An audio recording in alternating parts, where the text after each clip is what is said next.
ang Presidential Broadcast Service. Radyo Pilipinas. Radyo Publiko ng Bagong Pilipinas para sa Bagong Pilipino. Naghahatid ng mahahalagang balita at impormasyon na guugnay ng pamahalaan sa sambayanan. Tulay sa himpapawid ng serbisyo publiko. Radyo Pilipinas. Radyo Publiko. Ang boses ng Pangulo. Sa Iloilo, Radyo Pilipinas. 585 AM. Oras alas 4:09 sa hapon. Gikan sa hulog balitaan sa PBS Radyo Pilipinas, Iloilo. Gintipo sa bukos na pwersa sa News and Public Affairs Division. Mga pagsaysay sa mga hitabo o aksyon, mga pananawan, kag desisyon, mga hibubulon sa napituhan na sektor, mga dalagpong nga balita, diri sa Iloilo, kag mga bahin sa Kabisayan nagkatungdan. Mga balita nga natipon sa sulod sa naligan na 24 oras. Inyo mapatian sa Headliners Was. Kagkaroon, yari ang inyong PBS News Team.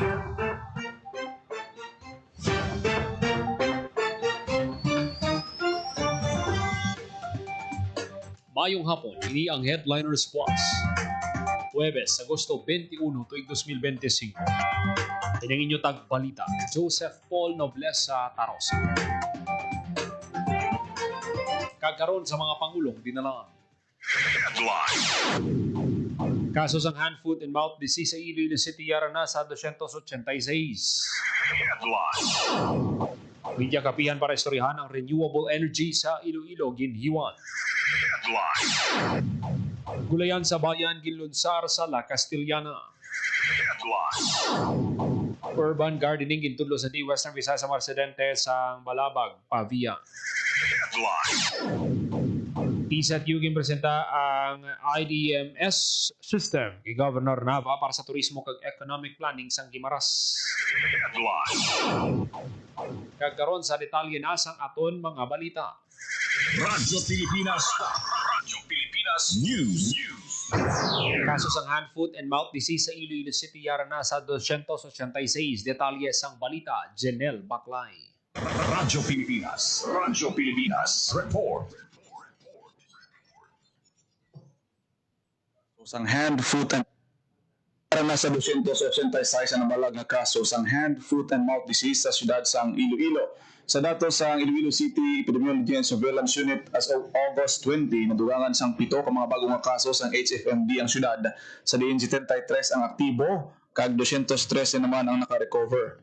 Ang HSMD nagalapta pamagi sa hangin nga nagadala sang droplet kung mapanghatsi o kung mag-ubo ang tao nga infected sa balatian. Nagalapta man ini pamagi sa pagtandog sa mga bagay nga kontaminado sang virus, halin sa sipon, laway, ihi kag higko sang tao nga nagadala sang mikrobyo. Ginarekomenda gid ang maayong nga sanitasyon, karegular na pagpanglimpyo agad malikawan na ang balatian. Para sa Bagong Pilipinas, Janelle Baclay, Radyo Pilipinas, Radyo Publiko. Radyo Pilipinas. Radyo Pilipinas News. Media kapihan para istoryahan ang renewable energy sa Iloilo, ginhiwat detalye sang balita, Hope Torrechante. Radyo Pilipinas. Radyo Pilipinas. Report. Gintipon sa isa ka media kapihan session sang Clean, Affordable, and Secure Energy o case kaupod ang Department of Energy ang mga media professionals sa Iloilo. Ginistoryahan sa mga tiglawas sang DOE, Iloilo Province kag case ang padayon nga pagpanghangkat nga ginapangatubang sang energy developers lakip na sa permitting kag approval process. Gintilala sa kapihan ang dako nga papel sang media sa pagpataas ang ihibalo sang publiko sa energy transition kag pagsabat sa mga sala nga pagpati sa renewable energy. Nangin panelist sa kayawatan sa Mr. Ray Victor Garin sang PGNRO Iloilo, Mr. Gaspar Escobar Jr. sang Institute for Climate and Sustainable Cities kag Pope John Soto sang Global Wind Energy Council. Para sa Bagong Pilipinas, Hope Torrechante, Radyo Pilipinas, Radyo Publiko. Radyo Pilipinas. Radyo Pilipinas. Radyo Pilipinas News. Ginlunsar sining karon lang sa Department of Agriculture Negros Island Region ang gulayan sa bayan sa Hacienda Kahilamunan Barangay Nato, La Castellana, Negros Occidental. Ang gulayan sa bayan nagatuy nga maduso ang communal garden para malabot ang food security matagat sa dugang kita mga pamilya kag matuldukan ang problema sa malnutrisyon. Mangin benepisyaryong programa sa La Castellana ng Hacienda Kahilamonan Women's Association nga ginatagan sa mga farm inputs bilang paunang nga bulig sa ilaging tukod nga communal garden. Sa interview sa Radyo Pilipinas kay Bonifacio de la Torre Jr., Coordinator sa Gulayan sa Bayan sa Rio 26 Cabanwa sa Negros Occidental ang ginalauman ng mga patuman sa nasambing nga programa sa Negros Occidental. Radyo Pilipinas. Radyo Pilipinas News. Tungkol sa teknolohiya to sa urban gardening ang mga residente sang Balawag, Pavia, inisay dalon sa National Urban and Peri-Urban Agriculture Programs ng Department of Agriculture Western Visayas nga nagatuyong ang papabaskog ang food security. Ang programa nag-focus sa kung paano talaumhan sa maayo mga communal gardens sa kung masigurado nga maayong produksyon, mamligan ang palibot, mabuhinan ng farm waste kag mapataas ang kita. Ang mga residente ginangganyo man nga mag-practice sa sustainable agriculture kang isang hustong land utilization kag paggamit sa nagakaangay kag composting techniques kag organic inputs kadungan sa paghatag sang bag-o nga mga ideya ginpalabot man sa Western Visayas sa mga residente ang 180 ka sakos ang organic fertilizer kag nagkalain-lain nga binhi sang ulo-tanon. Radyo Pilipinas. Radyo Pilipinas News. Gipresenta sang Iloilo Science and Technology University ang Integrating Data for Economic Analysis Management System o kung IDAMS kay Governor Lucille Nava nga ginalantaw magabulig sa turismo kag planning sa probinsya sang Guimaras. Ang IDAMS is a centralized digital platform nga gin-develop sang isa tiyo makabulig sa pagtipon, pag-analyze kag pagpresentar sang tourism data. Miyara ini sang digital dashboards, integrated geographic information system kag standardized tools nga magasuporta sa mga local government units sa economic monitoring, strategic planning kag efficient tourism data management sa probinsya. Ginpatag man sa project team ang mga aktibidad nga ilang iniwat sa Guimaras takip ng orientation sa mga tourism officers, workshop sa data collection kag reporting, training sa mga tourism establishments kag konsultasyon upod sa stakeholders para sa system improvement. Ang pag-transfer sang teknolohiya sa provincial government sa Guimaras ang ginaduso pinagi sa isa ka memorandum of agreement nga ginalakipan sa isa ka tuig nga free system access kag 100,000 pesos nga annual fee sa mga masunod nga tuig. Nakita ni Governor Nava ang potensyal sang IDAMS sa pagpabakod sang turismo kag economic planning sang probinsya apang ipaidalomanay ang proposal sa tun-in nga pag-review. Radyo Pilipinas. Radyo Pilipinas News. Arestado sa Iloilo City Police Station 8 ang most wanted person sa Western Visayas sa Barangay Cubay, Haro, Iloilo City. Ang suspect, kinkilalang si alias Rex, 54 anyos, kag residente sa Iloilo City. Ang suspect nagapangatubang sa kaso nga murder. Sunod kay Police Regional Office 6 Director Josefino Ligan, hindi magutat ang kapulisan sa paglagas sa mga kriminal para matagan hustisya ang ilang mga nabiktima. Ang nadakpan nga wanted person ang yara na sa kustodiya sa Iloilo City Police Station 8. Radyo Pilipinas. Radyo Pilipinas News. Arestado sa Pasig City Police Station Drug Enforcement Team ang isa ka high value target sa ginpatigay nga anti-drug operation sa Barangay Poblasyon Ilawod, Pasig City, Iloilo. Ang suspect kinkilalang si alias Ronron, 27 anyos, kag residente sa Barangay Kinagaringan, Pequeño, Pasig City. Nakumpiska sa operasyon ang 75 grams ng shabu nga nagabalor sa 510,000 pesos. Ang madinalagon nga operasyon resulta sa kapin 3 ka semana nga monitoring sa suspect. Nagagwa sa report sa kapulisan nga nagakuha ang suspect sang drug supply sa syudad sang Iloilo kag ginabaligya sa syudad sang Pasig. Suno kay Iloilo Police Provincial Office Director Police Colonel Bayani Razalan, ang madinalagon nga operasyon nagapakita sang wala untat nga dedikasyon sa pagtapna sa problema sang illegal nga droga sa probinsya. Dako ang pagpasalamat sang opisyal sa bulig sang pumbuloy nga nagatag sang patod nga impormasyon para maaresto ang mga nagaduso sang illegal nga droga sa komunidad. Himandoan ni Razalan ang kapulisan nga padayunon ng masangkad nga kampanya batok sa illegal nga droga sa probinsya sang Iloilo. Radyo Pilipinas. Radyo Pilipinas News. Ka-PNP barangay officials sa Kabatuan kag Santa Barbara nagsapol detalye sang balita. Hope Torrechante. Radyo Pilipinas. Radyo Pilipinas. Report. Nagsapol ang Civil Aviation Authority of the Philippines Kaap Area 6 upod ang mga kapitan sa Barangay Tiring sa Kabatuan kag Barangay Kamambugan kag Barangay Kadagmayan sa Santa Barbara kag Kabatuan kag Santa Barbara PNP agud istoryahan ang nagapabilin nga mga problema sa airport access roads. Ginbayaw sa sinapol ang clearing sa mga salakyan nga illegal nga nakapark sa area. Sabat sa pagkaguba sa mga perimeter fence kag aksyon agud matap na ang kolorum ukon illegal nga transport operation sa lugar. Katuyuan sang joint effort sa mga nasambit nga opisina nga ipabilin nga hilway sa katalagman ang dalanon padulong kag pagwa sa Iloilo International Airport. Para sa Bagong Pilipinas, Hope Torichante, Radyo Pilipinas, Radyo Publiko. Radyo Pilipinas. Radyo Pilipinas News.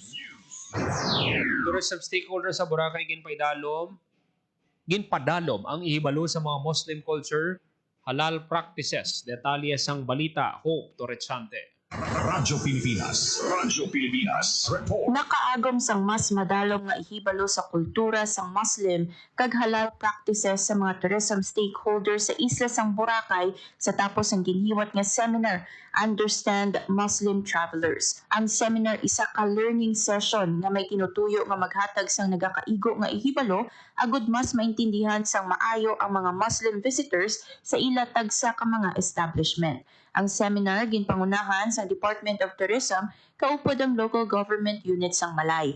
Gin-highlight sa aktibidad nga ang pagserbe sa mga Muslim travelers hindi lang market opportunity kundi kampanya para sa cultural respect kag sensitivity. Para sa Bagong Pilipinas, Hope Torichante, Radyo Pilipinas, Radyo Publiko. Radyo Pilipinas. Radyo Pilipinas News. Section 6 bukas na sa pagbatod sang aplikasyon sa mga teaching kag non-teaching personnel sa mga HEI nga luyag magkuha sang masters o kung doctorate degrees pinaagi sa sikap. Detalye sang balita, Marian Grace Serenieta. Radyo Pilipinas. Radyo Pilipinas Report. Nagpanawago ng Commission on Higher Education o CONSHED Region 6 sa mga interesado nga mag-apply para sa Batch 2 sa Scholarships for Staff and Instructors Knowledge Advancement Program o CONSICAP. Nag-umpisa na sa pagbaton sa aplikasyon ang CHED Region 6 para sa SICAP 2. Ang grant bukas sa mga teaching kag non-teaching personnel sang higher education institutions nga luyag magkuha sang master's o doctorate degree sa CHED recognized graduate programs nga ginatanyag sang approved delivering HEIs. Magahiwas sang public orientation ng CHED sa mga interesadong aplikante sa Agosto 22 sa alas 10 sa aga pinaagi sa Zoom. Sara nga makasumite sang aplikasyon ang interesado tubtob Setyembre 8 sining nga tuig. Para sa Bagong Pilipinas, Marian Grace Aranyata, Radyo Pilipinas, Radyo Publiko. Radyo Pilipinas. Radyo Pilipinas News. Gin-turnover sang Iloilo Provincial Government ang 5.8 million nga assistance para sa pagtukod sa school building sa Baray Abang-Abang, Alimudyan. Mismo si Iloilo Governor Arthur Defensor Jr. ang nag-turnover sang support sa barangay officials sining karon lang. Gamiton ang assistance sa pagtukod sa bagong 3-classroom building sa Filemon Alfeche National High School. Ang assistance ang kabahin sang inisyatibo sa gobyerno probinsyal nga pabaskugon ang mga pampubliko nga bulutuan sa probinsya para mapasiguro nga may access ang mga learner sa mga pasilidad nga ila kinahanglan ug mag-uswag kag mangin madinalag-on. Radyo Pilipinas. Radyo Pilipinas News. Radyo Pilipinas. Radyo Pilipinas News. Purok kalusugan ginlunsar sa distrito sang Arevalo. Detalye sang balita, Janelle Baclay. Radyo Pilipinas. Radyo Pilipinas Report. Gintambungan sa mga healthcare professionals, advocates, district health center personnel kag mga residente ang launching sang Purok Kalusugan sa barangay Hook Arevalo sa nagdigad nga Agosto 20 nga giniwat sa Regional Evacuation Center. Ang Purok Kalusugan ay isa ka primary care program sa Department of Health nga may tinutuyo nga ipalapit pa ang health services sa mga kabaranggayan. Napilian sang DOH ang distrito sang Arevalo bilang pilot area para ipatuman ini sa syudad, partikular sa barangay Kalaparan, Suok kag Santo Niño. Sa launching may ara sang ginpahamtang ang mga wash corner, immunization lounge, teenage pregnancy booth, nutrition station kag iban pa. Suno sa DOH, nag-focus ang programa sa 8 ka priority health outcomes na mo ang vaccination, nutrition, water sanitation, maternal health, TB, HIV screening, road safety, non-communicable diseases, kasubong sang high blood pressure, kag diabetes.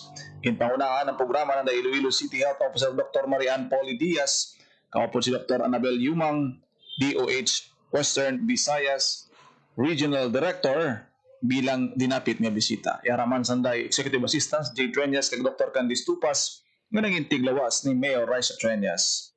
Para sa Bagong Pilipinas, Janelle Baclay, Radyo Pilipinas, Radyo Publiko. Radyo Pilipinas. Radyo Pilipinas. Radyo Pilipinas Pilipinas News. Nagtimpo ng mga civil society organization sa Banwa sang Hordan gimaras sa ginpatigan nga conference ang lokal nga panguluhan sang Banwa.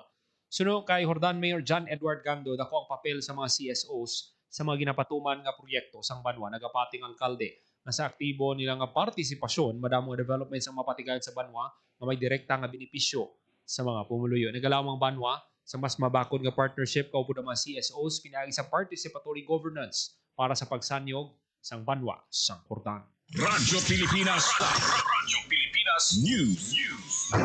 Graduates ang University of San Agustin ng panglima sa August 2025 MedTech Licensure Exam. Detalye sang balita, Hope Torrechante. Radyo Pilipinas. Radyo Pilipinas. Report. Nagpanglima sa August 2025 Medical Technologies Licensure Examination ang graduates ng University of San Agustin sa Iloilo City. Si Mark Juriel Masangkay ang nakakuha sa 98.20% nga passing rate kag isa sa 156 tanan ka mga bag-o nga Augustinian RMTs. Sa piyak nga bahin nagpalabot naman sang pagpanamyaw si Governor Jose Enrique Miraflores ang aklan sa kadalagan ni Masangkay. Para sa Bagong Pilipinas, Hope Torrechante, Radyo Pilipinas, Radyo Publiko. Radyo Pilipinas. Radyo Pilipinas News. Oras sa Radyo Pilipinas alas 4:24 sa hapon. Kagamihan ito manatipon nga balita sa PBS Radio Pilipinas Iloilo News Team. Huwebes Agosto 21 tuig 2025. Para sa Bagong Pilipinas, Joseph Paul Noblesa Tarosa, Radio Pilipinas, Radyo Publiko. Ang inyong tulay sa himpapawid ng serbisyo publiko, ang Presidential Broadcast Service, Radyo Pilipinas, Radyo Publiko. Radyo Pilipinas. Radyo Publiko. Kinilala ng pang-international at prestigyosong Asia Pacific Broadcasting Plus Awards 2025 para sa kategorya ng Government Streaming. Ito ay dahil sa epektibo nitong pagsasanib ng mga tradisyonal na media tulad ng telebisyon, radyo at print.